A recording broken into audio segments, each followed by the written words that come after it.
Jason Voorhees. Poor Jason is a guy who gets a lot of flack from both fans and film critics alike. Poor Jason kind of formulated over the years with no one person who really created him.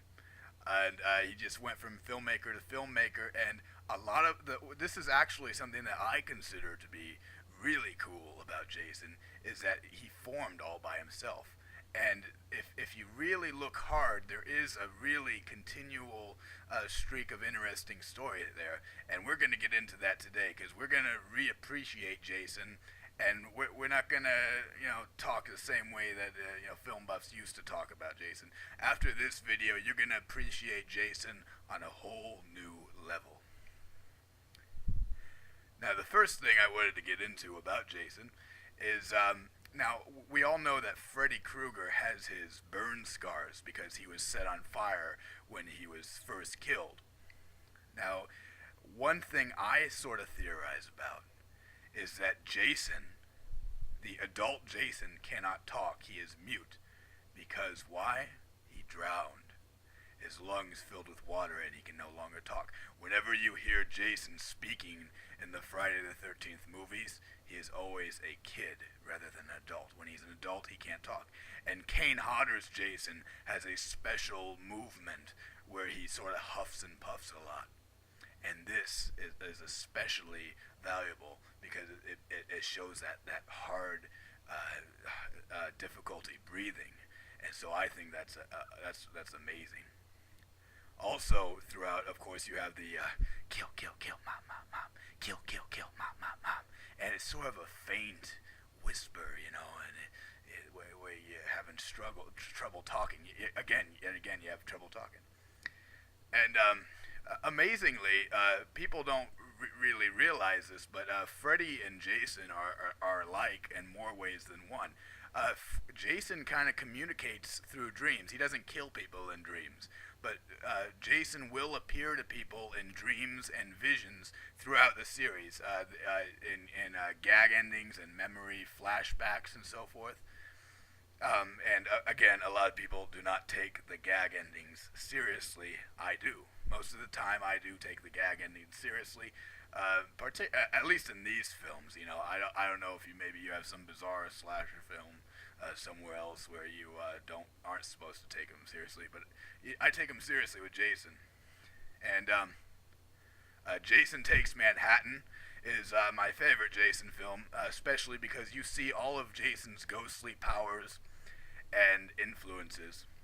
I didn't get to the powers yet. Jason, again, this is me talking. This is me in my opinion, and we're using imagination here to figure out why things happen. We're not taking the film buff routine of talking to filmmakers and having them say, "Well, I put Jason here because it was 10 o'clock in the morning and we had to get this done in such and such amount of time." No, this is not how we're gonna look at this. Instead, we're gonna again look at it like it's real and wonder why does Jason have the ability to pop out of anywhere he wants to be? And the way I look at it is, I look at it as a power of Jason. I don't think he's just a zombie. I think, he has a flesh matter that you can hurt him at if you catch him. But I think he also has this weird ability to place himself wherever he needs to be. And he basically haunts Crystal Lake. His objective is to get people the fuck away from his lake. And sorry I cussed there, but I think it requires it. He obviously kills quite a number of them, and they never get the idea. In fact, if anything, they get more attracted to the spot because of its notoriety. So poor Jason is hacking and hacking and hacking. He really doesn't.